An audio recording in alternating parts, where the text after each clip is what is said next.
બકા આ ઘણા દાડા થઈ ગયા મોહનથાળ નહીં ખાધો. એક કામ કરો ને, મોહનથાળ બનાવી આલો જોરદાર. તમને સાચે જ કોઈ વાતની ચિંતા નથી હોતી ને? કેમ, શું થયું? શું થયું? આજે ઘરમાં શું બન્યું એ તમને ખબર જ નથી? નક્કી કરેલી તારીખ કરતા લગ્ન વહેલા થશે. આ તો શું? અમારા છૂટાછેડા હજી સુધી નથી થયા, અને જો અમારા છૂટાછેડા નહીં થાય ત્યાં સુધી એમના લગ્ન શ્રુતિબેન સાથે કઈ રીતે થશે? લાયા તમે તો જોરદાર. આ શું લાયા બાકી જોરદાર, લાયા બાકી જોરદાર? તમને કઈ તમને પડી જ નથી? ચિંતા થઈ રહી છે મને. તમે વિચાર કરો કે જો અમારા છૂટાછેડા નહીં થાય તો એમના શ્રુતિબેન સાથે લગ્ન નહીં થઈ શકે. બકા તમારી વાત તો સાચી છે દિયોર. આમાં તો હું બી લટકી જાઉં, આપણું બી મેળ ના પડે. લે બકા, લે હું આવું જ છું દિયોર, આવી રીતે ડોળા ના કાઢો. તમે એ વિચાર કરો કે જો અમારા છૂટાછેડા નહીં થાય તો એમના શ્રુતિબેન સાથે લગ્ન કઈ રીતે થશે? બકા, આનો જવાબ તો એક જ માણસ આલી શકે એમ છે. કોણ? અરે હું શું જવાબ આપું? અરે આ કોર્ટ કચેરીનો મામલો છે. અરે અહીંયા મારા બાપાની પેઢીઓ નથી ચાલતી. કાકા દિયોર, તમે કઈ કરો ને યાર. જો જ્યાર સુધી આમના અને શોધનના છૂટાછેડા નહીં થઈ જાય ત્યાર સુધી શોધનના લગ્ન નહીં થઈ શકે. અને ઘરવાળાઓએ નક્કી કરી લીધું છે કે લગ્ન વહેલામાં વહેલી તકે કરવા. જો કાકા, આવી સિચ્યુએશનમાં અમે તમને ના મળીએ તો બીજા કોને મળીએ? કઈ કરો ને યાર, જોરદાર ટેન્શનમાં આવી ગયા છે. તારી વાત સાચી છે જીગલા, બટ હું વકીલ છું. હું આમાં કાંઈ ન કરી શકું. તમે વકીલ છો, આમાં કઈ ન કરી શકો? એક કામ કરો, ત્રણ જબલા સીવી આલો. અરે જીગલા, કોર્ટની એક પ્રોસિજર હોય છે. કેસની વિગતો મુજબ તારીખો પડતી હોય છે, અને આમાં નામદાર જજની પણ પરમિશનની જરૂર પડે છે.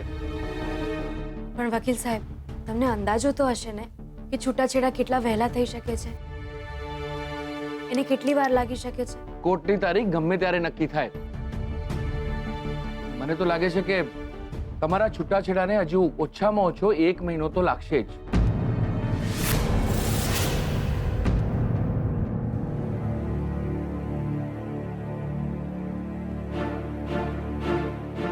એક મહિનો?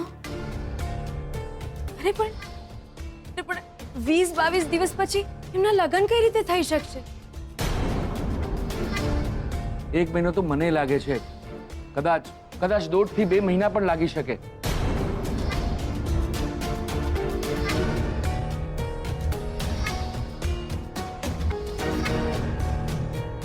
એક 1.5 મહિનો પણ લાગી શકે છે. એટલે દિયોર, આવામાં તો શોધનિયાને જાન પાછા લઈને જવાનો વારો આવે.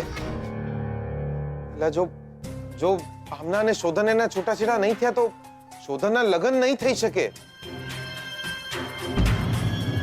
હે દેવીમાં, હવે શું થશે? એટલે કાકા, તમે કઈ કરો ને યાર દિયોર. તમે તો અમારા સંકટ સમયની સાંકળ છો. અમને ગમે ત્યારે તમને ખેંચીશું. એટલે કઈ કરો ને યાર. હું ટ્રાય કરું છું કે વહેલામાં વહેલી તકે છૂટાછેડા થઈ જાય. જી. એટલે દિયોર, ક્યાંય એવું ના થાય કે શોધન અને શ્રુતિ ભાભીના લગ્ન થઈ જાય અને પછી આમના છૂટાછેડા થાય. હવે લગ્નનું રજીસ્ટ્રેશન કરાવવાનું પણ ફરજિયાત થઈ ગયું છે. અરે પકડાઈ જવાય યાર. 20-22 દાડામાં તો શોધન એના લગ્ન છે અને હજી છૂટાછેડાના કઈ ઠેકાણા નહીં. એટલે ઘરવાળા બધા ઘોડે ચડી ગયા છે કે લગ્ન વહેલા કરો, લગ્ન વહેલા કરો. શ્રુતિ ભાભી ના મમ્મી બી જપીને બેસે એમાંના નથી. દિયોર, પેલા કાકાને પણ હમણાં જ પડવું હતું. વકીલ સાહેબ, તમે તમારા બનતા પ્રયત્નો કરો, છૂટાછેડા વહેલા કરાવો. ઠીક છે, હું આજથી જ પ્રોસિજર ચાલુ કરી દઉં છું. પણ કોર્ટની તારીખ પડે તો શોધનને બોલાવી લેજો પ્લીઝ. Excuse me. લક્ષ્મી, તમે દેવી માને પ્રાર્થના કરો ને યાર. હવે દેવી માને નહીં, કોઈ બીજાને જ પ્રાર્થના કરવી પડશે.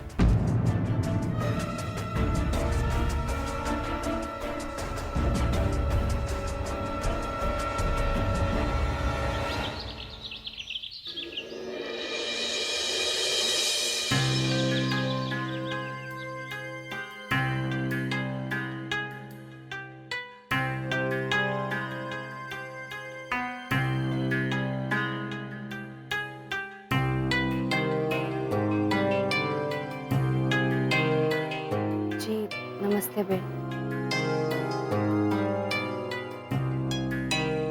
બેન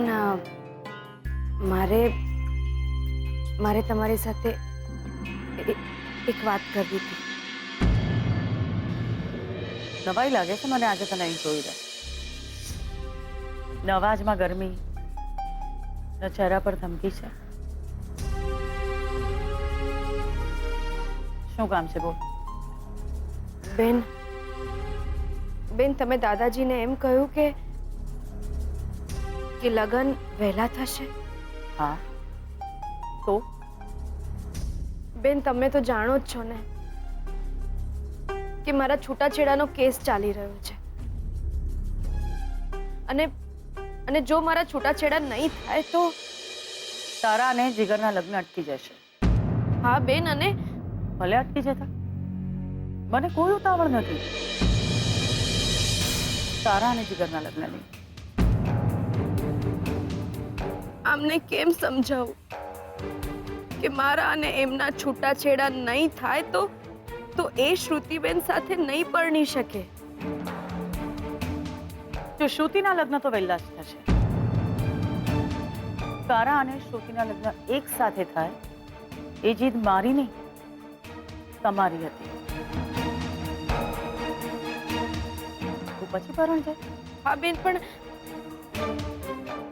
અમારા છૂટાછેડા નહીં થાય ને તો તારા છૂટાછેડા અગત્યના છે કે મારા કાકાજીની અંતિમ ઈચ્છા?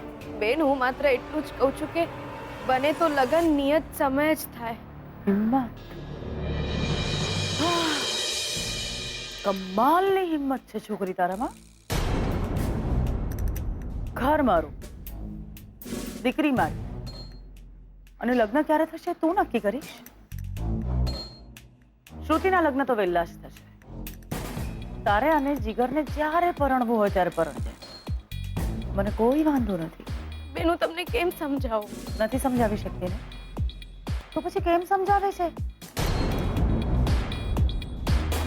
જો છોકરી, જ્યારે વાત મારી દીકરીની ખુશીઓની ને એની જિંદગીની આવે ને ત્યારે મને બીજું કશું જ નથી દેખાતું. મને માત્ર શ્રુતિની ખુશીઓ દેખાય છે.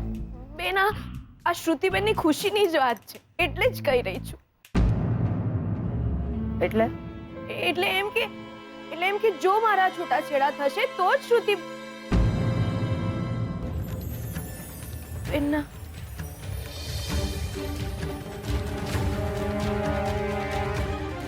મારો મતલબ એમ છે કે બેન બને તો આ લગ્નની ઉતાવળ ના કરશો.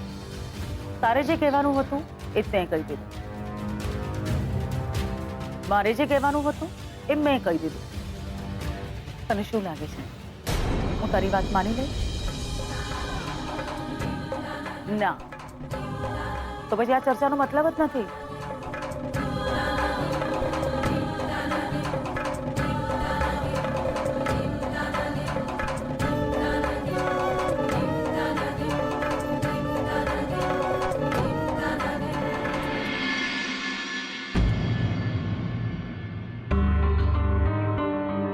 પંડિતજીના કહેવા પ્રમાણે શ્રુતિ અને શોધનના લગ્નની પહેલા શોધનના લગ્ન થાય. એટલે કે આ 20-22 દિવસમાં શોધનના લગ્ન કોઈ બીજી છોકરી સાથે થાય.